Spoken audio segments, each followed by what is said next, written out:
welcome everybody to today's seminar. And before we begin, just to note that we're recording the session, and if anybody doesn't want their own voice recorded in the Q&A part of it, to let us know so that we can release that part. Joanna Bornat, I don't think needs any introduction to most of you here. Her name is synonymous with oral history in Britain. Joanna has worked for most of her life at the Open University, and she's going to talk about secondary analysis in reflection today, and a version of this is soon to be published in the new Journal of Family Relationships. I'm not sure the whole title is that. Thank you. Thank you, Julian. Well, you should perhaps also say that I was part of the Timescapes programme, of which you were, a senior person. Well, on the management side, which I'll be mentioning at some point during this. It's called Reflection because, although Julia didn't mention it, I am retired now, emeritus from the OU. But I've carried on doing secondary analysis, and the piece that's going to appear in the journal that Julia mentioned is quite short, and it's looking back over my experiences with secondary analysis. And I sort of varied it slightly because I wasn't too sure what in the audience here's experience of secondary analysis is. So I just put up this first slide. I mean, are most of you familiar with reuse of data reuse and secondary analysis? Just to look at some reasons why one might reuse one's own or another's data. We're assuming here we're talking about qualitative data rather than quantitative, because most of the, I think this is true to say, Julia, isn't it, that most of the sort of developed work originally was more around quantitative, and it's only recently, mainly under the influence of the Timescapes programme, that the big, also the UK Data Archive and Qualidata, of course, which Paul Thompson set up. Is there some problem with the slide? Too small. Okay. What can I do? It's already full screen. I don't think you can. Yeah. Well, I can just say what's on it. I mean, it's not all going to be that small. It's rather a lot of information on this one. What do you think you can enlarge it? You carry on. Okay. We've had quite a few problems setting this up because I'm a Mac user and I'm in different territory here. I don't know where I got up to. Yeah. Okay. Good to leave it. Okay. Yes, the Timescapes programme, and earlier through Qualidata, which was a repository, a first real repository, I think, for research data from different sources. That's at the University of Essex, which I'm sure you all know about. People attached to that and through the Timescapes programme, a number of us have been developing ways of, and reasons for reusing data. And there's been some quite useful debates prior to that amongst certain academics. You'll know the work of Martin Hammersley, I'm sure, who's looked at some issues, epistemological issues around secondary analysis, and Natasha Morton and colleagues who've questioned whether or not one can actually go back to data. Is it meaningful? What is it when you go back? Can it be the same? The importance of context. Does it exist out there as an entity, or is it recreated when it's reused? Arguments between those academics also need more at Manchester, I'm sure you know. And I've put up some of these references. They're going to be small, aren't they, at the end? But I think this is some way in which you'll be able to. Yeah. So just some of the reasons why one might go back or go back to one's own data or look at another's. It might be to assess the credibility of a new research and the generalizability of small studies by looking at established data. So it's in a preparatory sense. It's perhaps useful to look at earlier studies. You might want to supplement your own primary data through exploratory analysis. again prior to data collection or during data collection, using another data set which is similar. It can also, somebody else's or your own earlier data can provide rich descriptive information, giving a historical perspective. And there are a number of publications where you can find that that approach has been taken,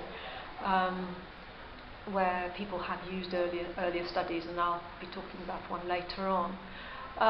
New methodological insights reflecting on how people undertook research.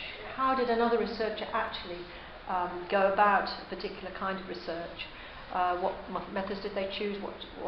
How did they adapt as they engaged in field work?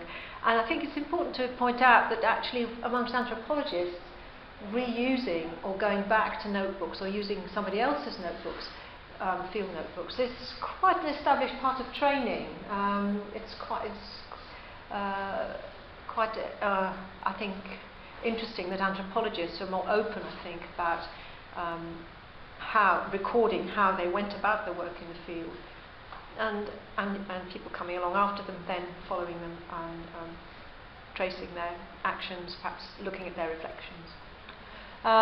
You can perhaps generate new findings. Again, I'll perhaps be talking about this. Going back to that older data, asking new questions of it, questions that weren't asked by the original researcher, might reveal new data from old or new findings from old data.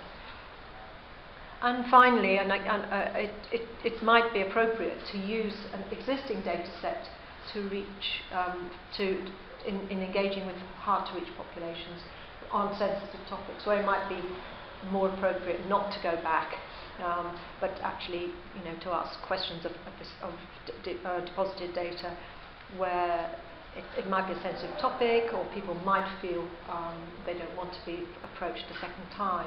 So all sorts of reasons there, and I'm sure there are many others that might occur to you, why one might want to go back. And these are the sort of issues that we've been debating, some of them particularly around issues around context, around ethics, other ethical issues about going back to someone else's data, and meanings in that data. So, or simply too, sorry, I forgot I put this slide in. It might simply be that you want to share data, or take part in a natural research activity, or in fact, something which recommends secondary analysis very much at the moment is, of course, it's a lot cheaper than raising funds again. And I'm just wondering if that's why we're all doing it now, because it's so hard to get that money. So just when I was thinking about writing this paper, I thought about the last few years of my engagement with Timescapes, and the Timescapes programme ran from 2007. And I'd been thinking about it a bit before that, as I'll explain later. But I wasn't actually reckoning until I sat down that actually I've been doing it for much longer. It's part of my actual developing research practice. Oh, sorry, I won't go into that. I'll just explain what I'm going to say. I'm going to talk to this slide now. The reason why I suddenly realised was that in the 1970s I was doing my PhD, and I did it on labour history. I was completely fed up with sociology by that time, because I'd been taught by some completely unreconstructed structural functionalists, and didn't really want to, was disenchanted with the subject. So I sort of shifted my gaze towards labour history and began a PhD on the history of the trade union in the wool textile industry, and eventually ended up with Paul Thompson as my supervisor at Essex, which is a very long story. In those days one could carry on PhDs for many years. And he suggested to me I might like to go and interview some of the people I've been reading about in the minute books and trade union records I've been looking at, who of course were there, the workers were there, they're still alive in the 1970s. It hadn't occurred to me, of course. And so that's how I became an oral historian. And as I was putting my thesis together, Paul at that point had just completed the largest, and really still the largest, oral history project, which is all completely deposited now at UK Data Archive at Essex. 400 interviews. I mean, nobody now gets oral history funding on that scale. And that, I mean, it did two things. It put oral history on the map, really, academically. But it was significant it's been tremendously significant for the history of oral history, and it's reuse from many angles. Interviews with people born before 1920. And of course, amongst those people, there were more textile workers. So I went, and though at that point these interviews were I think they were in Paul's office actually, like a little bit, just sitting there. They weren't anywhere else. One could read the transcripts. I didn't, shame to say, listen to the tapes, but I did read the transcripts. So in that sense, I was engaging in secondary analysis. I was using his data alongside mine, perhaps to flesh it out, perhaps to compare, perhaps just to, see what another researchers, though not necessarily focusing in the same way, data might show on the topic that I was interested in. So at that point, I'm talking about the mid-1970s, I was already inadvertently engaging in secondary analysis. And then, surprisingly, I was contacted by a US sociologist called Richard Biernacki. And he was doing a PhD on comparing UK, actually it was Yorkshire, I think, and German textile workers. So he said, could he look at my tapes, or could he look at my transcript? So, nobody put a name to it. It wasn't called secondary analysis. Fair, fine, yes. So he came to my house and he read my transcripts. And he'll come back into my story later on. That's nothing romantic here, just as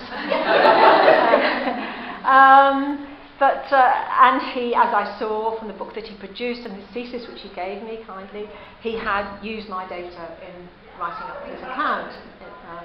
So I somehow got drawn into the whole secondary analysis inadvertently. And I think if one was to think back, I mean, researchers who've been going a long time might find that it's almost a natural process, that somehow we're consolidating it, we're giving it some kind of status, we're justifying it now.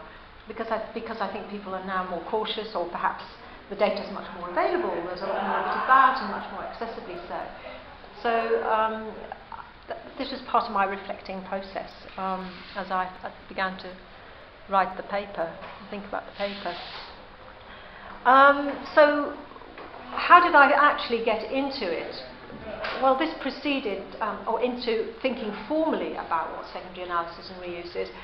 This happened independently of the Timescapes programme, and this is a story which I'm sure a lot of people are very familiar with, because I've talked about it many, many times. But I was interested. I don't know if any of you will have heard of Margot Jeffries, who is a medical sociologist here at the University of Welsh, University of London, well, at Bedford College originally.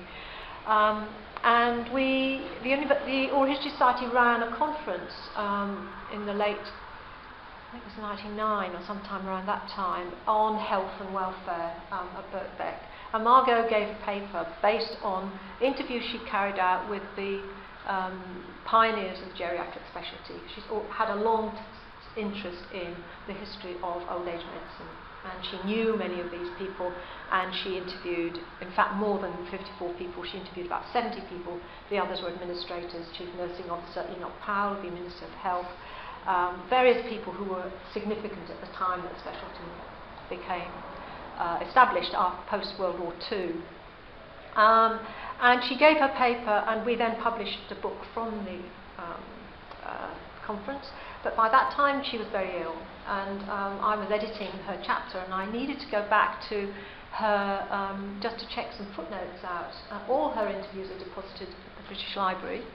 It's a Wellcome-funded project. Hope you can read this bit now. So I was able to go to the British Library and look at the transcripts and just check out some small bits of information where she'd mentioned some of these eminent geriatricians she'd interviewed. And looking through the, checking out quotes and things like that I was doing, looking through some of the transcripts, I was kind of intrigued that many of them mentioned, referenced South Asian doctors, sort of references like my Indians, or they were nice people, that sort of thing. And began to be aware that there was some kind of an interesting possibility here, that here was a group of people who weren't actually mentioned. In fact, she only interviewed one South Asian pioneer. Obviously, at the point in which she was interested, there were not many people working in the NHS in the 1950s, although by the latter part of the century, a high proportion of consultant geriatricians and doctors working in geriatric medicine were South Asian origin, trained in the subcontinent. That's another whole story which I won't get into, but it's something that emerged through our subsequent research. But here in the data was something which hadn't actually interested her, but interested me, and also Gail Wilson, who was at LSE at that time. She and I then began to develop a research topic around this interesting to us connection between two minoritised groups. The group of patients who were most marginalised in the health service, that is, frail older people, and a group of doctors who were minoritised on grounds of race and ethnicity. The connection between the two was that they met very much around the hospital bed and in terms of the development of the specialty. And so we were asking new questions, really, of that old data. None of her, and here there may be ethical issues, none of her respondents would have been,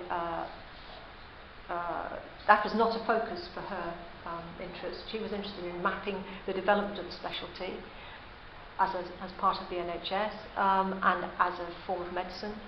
But these people kept coming up, mainly because in the period in which they were developing this specialty, the only way in which they could develop it was by recruiting overseas doctors. There are three areas in the health service in the 1950s, 60s and 70s which were unpopular, which was psychiatry, geriatric medicine and general practice. General practice is the only one that's shifted its positioning. And that's where you found the majority of overseas trained doctors.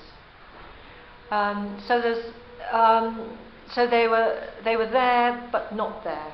And so we, in fact, Gail and I got a small amount of money and scanned all the transcripts and then searched them for references. And there were quite a few references, not an enormous number, because this was a serendipitous finding, in a sense. And I mean, the ethical question arises in terms of what those doctors originally, or those interviewees of Margot's, gave permission for. They didn't necessarily give permission to have us pick over their views on South Asian doctors, some of which weren't terribly flattering, although they were very careful about the way they spoke. But one way in which we explored this further then was to finally, after about 3 attempts at getting funding, get an ESRC funded project. And by that time I was working with Parvati Raghuram, who's at the Open University in the Geography Department, and Leroy Henry, who's now at London Met, but was our research fellow. And we interviewed 60 South Asian geriatricians, overseas trained,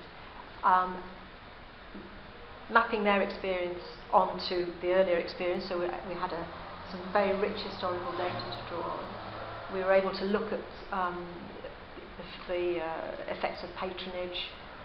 We were able to compare their accounts of the development of the specialty with the earlier pioneers, and we were able to see that they too were pioneers. So we were kind of pulling them out into the open, in a sense, and they were very keen to be part of this history. I mean, that's another aspect of oral history making, I think. Ethical issues there, the assumption is that people might not always be keen to have their names put down against their interviews. The majority of the South Asian geriatricians whose interviews were deposited in the British Library were keen to have their record there to be spoken and known about. They were nearly all consultants who we interviewed, and mostly men as well. So therefore we had 2 data sets working together in sort of parallel, and interrogating each other, which turned out to be incredibly interesting, and for me fascinating, working in an interdisciplinary way with a geographer. Leroy is a sociologist, so I think we were asking new questions of old data, and in a way reframing our original research questions in the light of what we learned from the process of this parallel consultation. So that sort of drew me into some of the issues, but alongside it at the same time. Oh, right, okay, here we are. Now you won't be able to read this at all because it's tiny. This is just to give you some examples of the. I'll have to read it to you. Of the what was coming out of the data. This is John Agate, who was a very prominent geriatrician who Margot Jeffries interviewed. He was born in 1919. And this is, I've called this noting a presence because this is what we saw in the Margot Jeffries data. He says, well, yes, one of the problems has been that staffing of geriatric departments hasn't always been easy. We've had to appoint quite a lot of doctors from the Indian subcontinent to be registrars and even senior registrars. So he's talking about the period in the 50s, 60s, I think. So for quite a period, the only applicants for consultant jobs were in fact not British citizens trained by British methods. They'd been to respectable geriatric departments and learnt the trade, but when they got to point to XYZ, they had Indian or Pakistani names or whatever else, and intended to get known as the sort of, dark-skinned specialty. So there are these sort of equivocal sort of statements, statements of fact. It was difficult to expand the NHS certainly under Enoch Powell's direction, wasn't backward in encouraging doctors to come and work from what's called the New Commonwealth at that time. And then, in retrospect, he's being interviewed in 1990 by Margot Jeffries. This is how he frames it, and it was these sort of statements in the data which made me and Gail Wilson sit up and think, this is something interesting going on here. And here's the overseas trained doctor's perspective. I should say he's not quite accurate because almost all the people we interviewed had been trained in medical schools in India or Pakistan by people who had themselves been trained here. So there was a constant movement, and there is a constant movement. It's part of medical training that people do move between settings and continents. So the overseas trained doctor's perspective at the same time says, this is somebody in fact who's remained anonymous, but his interviews in the British Library. He's born later, born 1946, and he arrived in the UK in 1973. First of all, in the initial days, they filled the jobs when nobody else would take it, and they tried to copy the best leaders and implement changes in their own patch, like the best leaders had done. I was talking about South Asian doctors. So there were geriatricians in hospitals where facilities were so poor, I probably wouldn't work in those even today. And so that's one of the things that they went to, the areas where local doctors didn't go. And they filled those jobs where local doctors weren't interested. It wasn't the local doctors didn't get those jobs, they weren't interested in those jobs. And what we found was, which is not surprising, that most of the doctors who managed to move up the scale had made a choice. They knew they weren't going to get jobs in their chosen specialties. They weren't ever going to get jobs in paediatrics. They'd never get a job in London. So most of them had jobs in the large district hospitals in the northwest of England, in South and North Wales, and in the Midlands and the northeast. And as one of, in fact, Margot's one South Asian doctor that she interviewed said, and puts it very explicitly, the local boys wouldn't touch it with a barge pole. So this thing about local boys and us comes through very strongly in this this South Asian doctor's account. So there's in parallel the two data sets. So yes, these ethical issues which I mentioned before. What does it raise ethical issues if we're asking new questions of data that people haven't necessarily given consent to in its creation? Then I turn to Tom Wengraf, who I'm sure some of you know through his biographical narrative interpretive method, and of course he puts it quite nicely there. If you only work on the basis of your own personal history, your one-person panel sociological imagination will be weak and partial. And I think for me he puts that quite nicely. I sort of found he'd made that comment quite recently, because I think in data analysis it's very difficult to separate primary and secondary analysis, because quite often one asks other colleagues, oh, you might be working in a team anyway, so someone else might be interpreting your data, or you might be interested in somebody else's interpretation of your data. And it's only through working in that kind of collegial way, I think, that ideas develop and views emerge and can be tested too. So I feel that the sort of scientific process overturns, for me, some of these ethical questions, because then for most disciplines it isn't an ethical issue whether you go back to somebody else's data. It's there. Certainly in literary criticism, in history, it's not an issue. It seems to be an issue for sociologists. Maybe it's something to do with the relationship between the participant and the researcher. But for me, it's more important to ask the questions. I'm not sounding a bit harsh, but I think one can manage the ethical issues.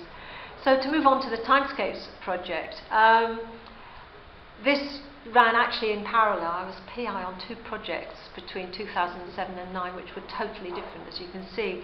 The Timescapes programme, I'm sure some of you might have heard of it. It's a large qualitative longitudinal programme comprising 7 projects from 5 different universities. And each project was looking at some aspect of family relationships in a generational sense. And the project which I was involved with Bill By the Way, was the only one, in fact, which directly targeted or thought about or considered the perspectives of older people. And we, over a period of 18 months, had 12 very diverse families from different parts of the UK, in which there was one person over 75. We recruited them through the UK-wide Open University network. And that person aged 75 was nominated as the senior in the family. And another member was nominated as the recorder. And the recorder kept a diary of the seniors' activities, not in a detailed way, but mainly in relation to family gatherings, incidents that might, I suppose, stand out in some way, sort of pattern of the year, the week. And so that the diaries were kept. There were 12 diaries, some varied length. One senior insisted on keeping his own diary, so we had that slight variation there. And the senior, Bill, by the way, managed the diary side of the project, and I interviewed each senior twice, although 2 died during the 18-month period.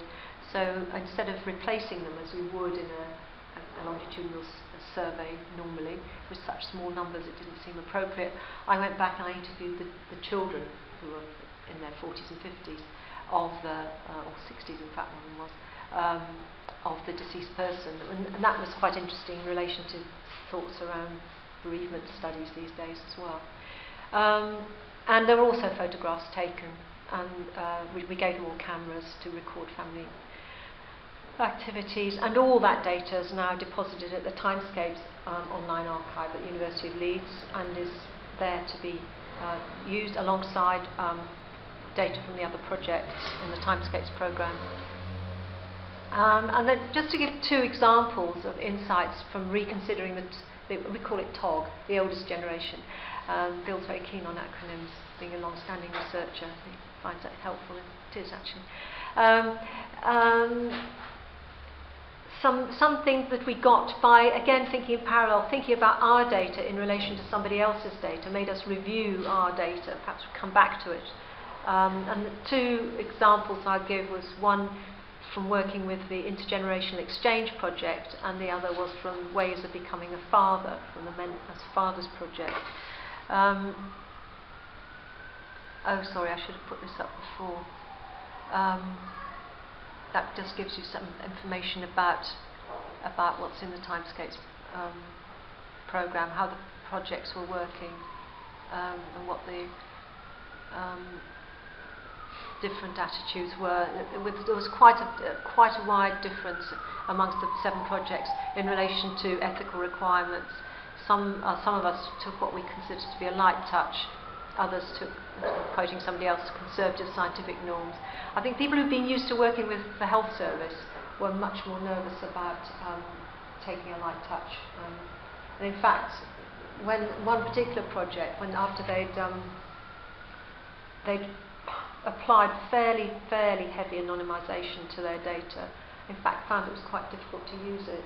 And once you start eliminating, for example, types of illnesses people have had, you don't mention which part of not just the name of the town, which part of the country, you end up with something which is very different to the data that you generated. So there are sorts of issues around this, and the way around it, as far as the Timescapes archive is concerned, is that we have levels of access and what's called stakeholder stakeholder negotiation around ethical debate. Right, I'll just go back to my other two examples here.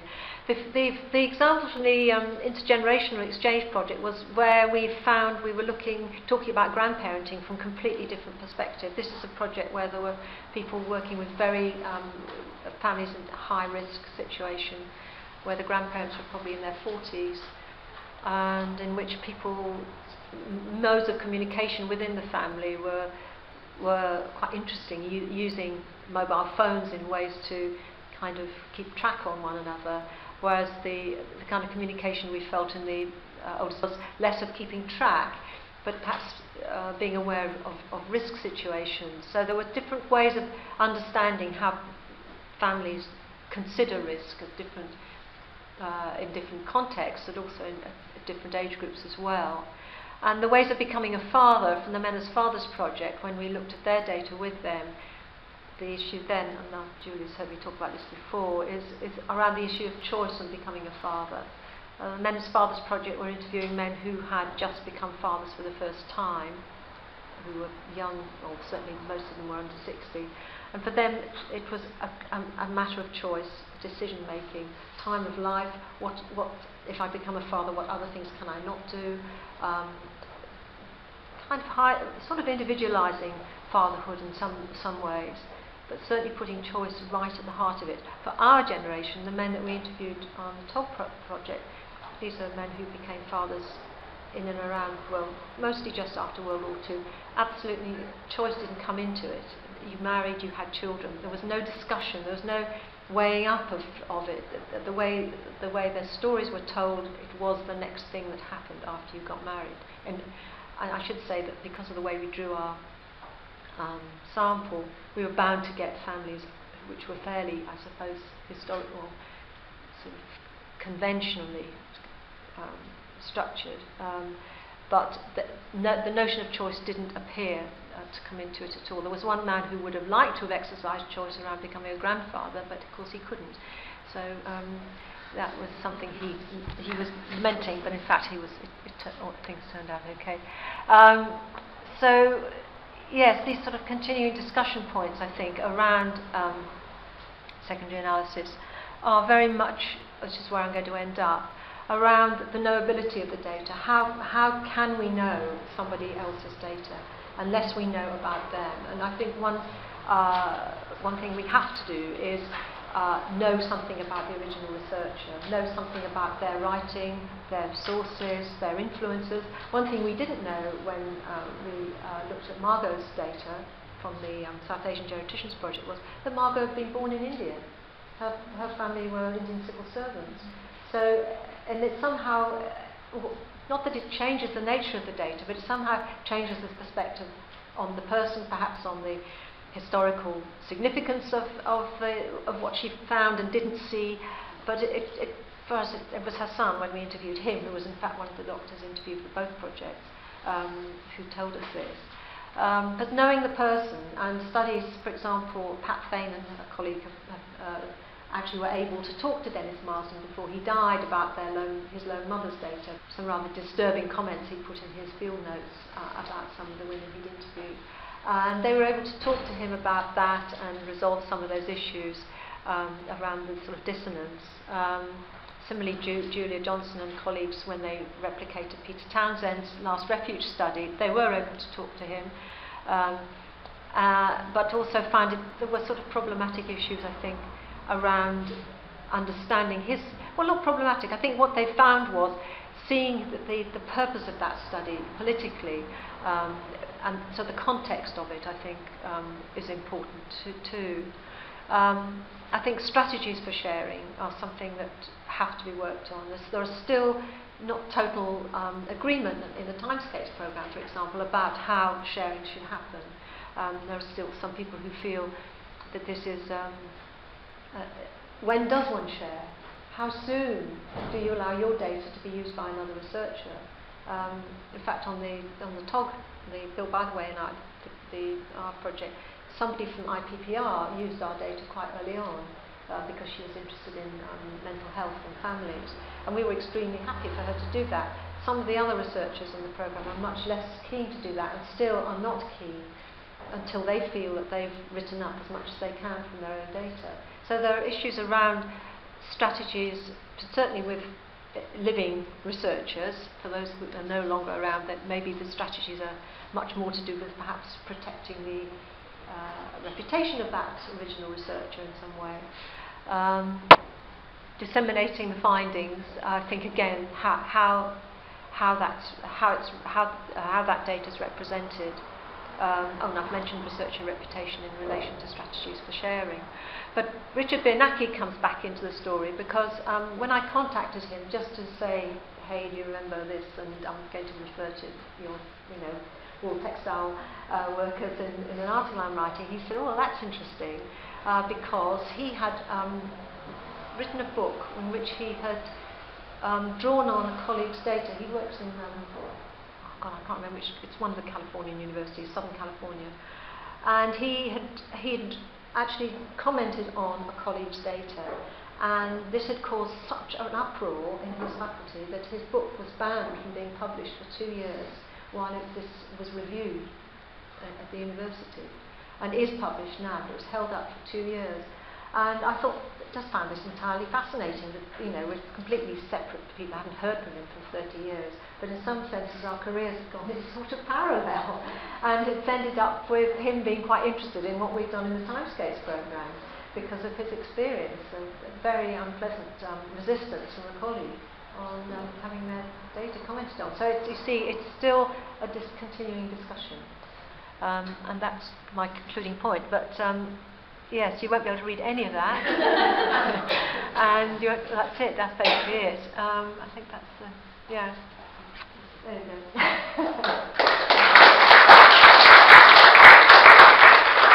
Thank you, Joanna. That's fascinating. Very interesting. Time for a few questions. It could be way bigger than that. It doesn't come any bigger, does it? No. Is it bigger? Not really. Anyway. It's got some of the, I'm not talking about my stuff there particularly, but some of the key discussion articles I mentioned there, Martin Hammersley, and most of the debate that I talked about is referenced in articles by Sarah Irwin and Neve Moore, Bren Neal, and others.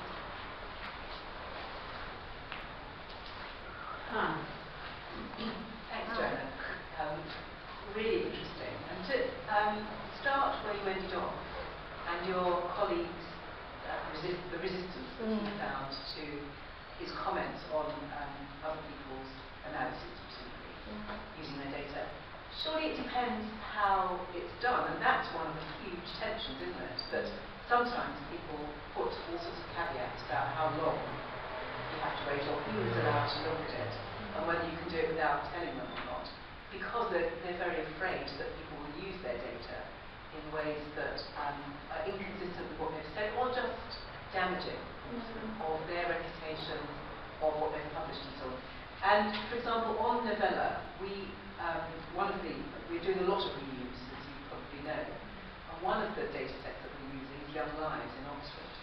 But actually, in between writing the proposal and starting, they decided they wouldn't let people do any more reuse because of one experience that they'd had. And also in Thomas Corrow, we've had the experience of Barbara Tizard and Martin Hughes did a book published as Young Children at Home and at School. It's published in something like 78, something like that. And probably a little later, it doesn't matter. And then Valerie Warmadine and Helen Lucy published Democracy in the Kitchen. And they just handed over their data. And that caused a furore because it's, just because of the way in which it talks about people's data. So there are real issues that, I'm not saying that one's right or wrong, but just that there's a lot to be sorted out, which makes people fearful about letting people use their data before they get fully published and so on. So I can see that, I can see both ways. Yes, but the examples you've given, they both were publications from data that were sort of open and available, but people also then went back to the original data, you're saying, that were sort of two versions, the published version and then there was the I don't archive think version. people generally could go back to the data. They didn't. But for example, for Democracy in the Kitchen, it's one book, Yeah. and Young Children at Home and School is another. And they both were the same. Valerie worked briefly at Thomas Coram as well, which is why there's the use of data in that sense. So Yeah, I suppose I tend to think there always will be disputes and Yes, of differences, course. and somehow it's part of progress that data does get re-examined, and then people can return, or issues become highlighted in different ways, and so kind of science progresses in a way. The problem is, of course, it's how people's reputations get caught up in it.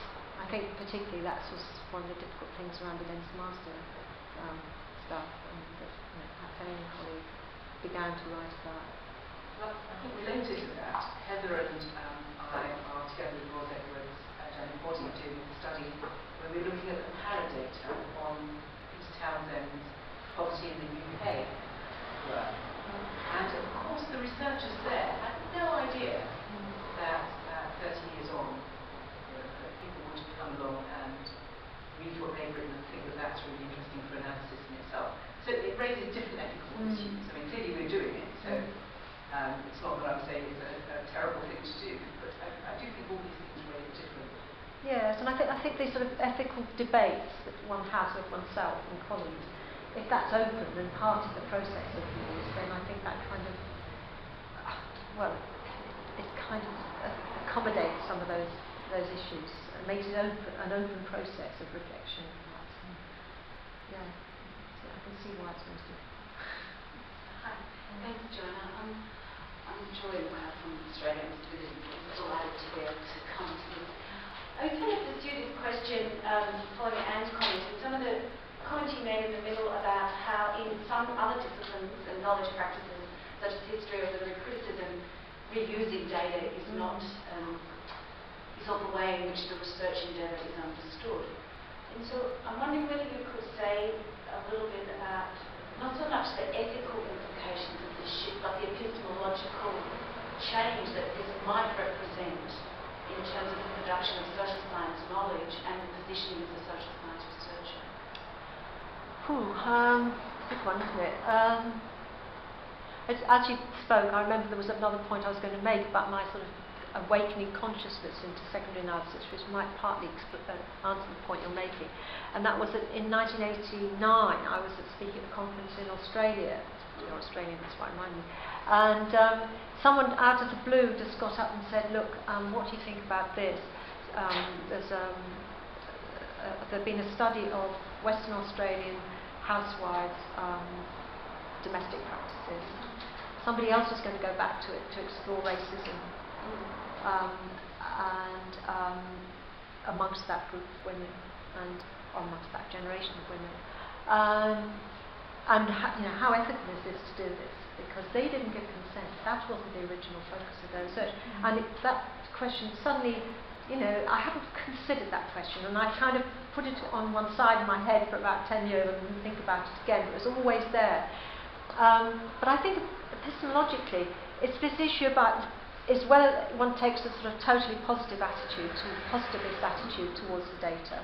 That somehow it's there, it's in the archive. All you have to do is sort of run it again through some either subjective interpretation or through some kind of non-crunching kind of content analysis approach, and you'll get new answers from it. And I don't think it is as easy as that. And I in part agree with Natasha Morton and her colleagues that it isn't there just to be used again, because in the process of using it, one brings in one's own sort of ways of seeing it.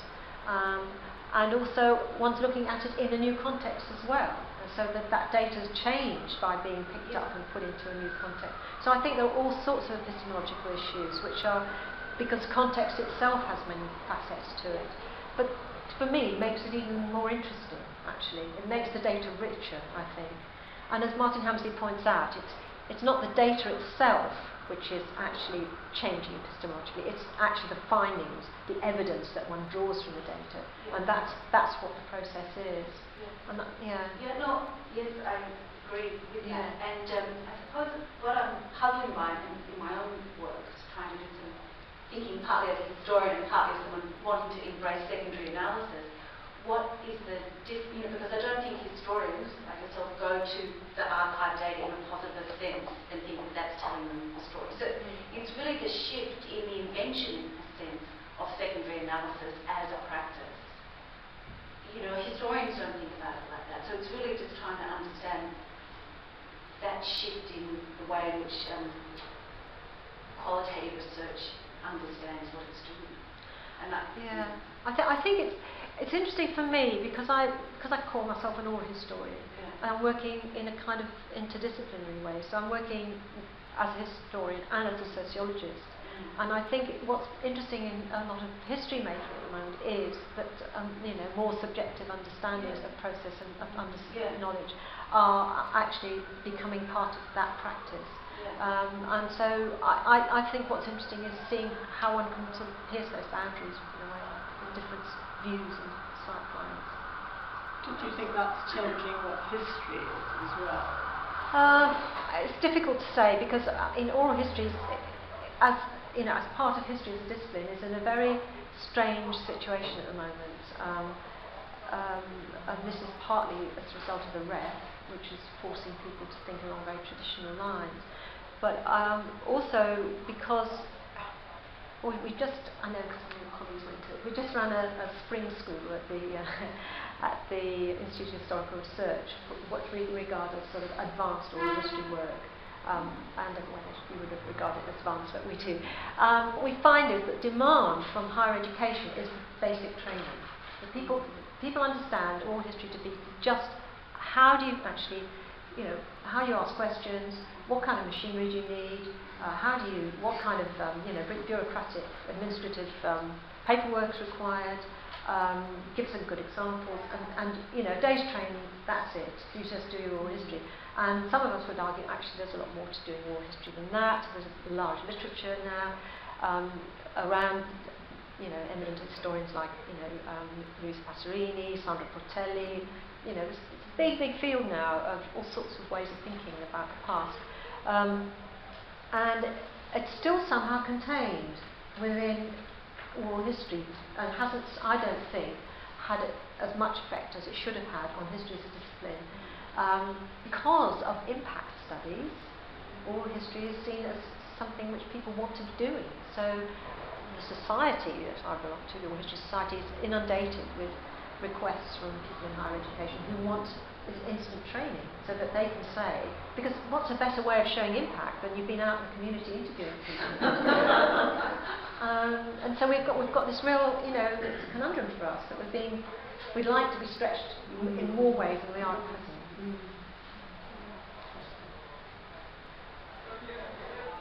Can I ask a bit about terminology? About what, sorry? Terminology. Oh, yes, sorry, yeah. You're using secondary analysis and revisiting. Is there a slight difference, do you think, in terms of the continuity of secondary analysis and what that is? And it's blurred down into the files, that sort of thing. And does that mirror these different terms, or is it just the way being more varied with your language? I think it's difficult to say. I think perhaps I'm just a bit sloppy, like it's moving between all three. Yes. I mean, there are people who have moved away from secondary analysis towards reuse on the grounds that it's very difficult to draw a distinction between primary and secondary anyway, because it just is. If you think of yourself as a researcher, how do you operate that boundary? You can't. And I think that's a fair point to make. I guess revisiting doesn't take in the sort of the wider scope of interpretation, maybe. But maybe it's a preliminary to what follows. I hadn't thought of that. It's an interesting question. I guess following on from that, the notion of use is a kind of problematic one, because one knows perfectly well that in many cases people have not, they've only partly analysed their data, so it's not used, it's not all possible ways that they, even if, given their research proposals, haven't been covered actually, quite often. So, it's not reusing it, it's extending its use quite often, I think. No, I think that's a really good point, because most people actually, if they're on funded projects, don't have time to. You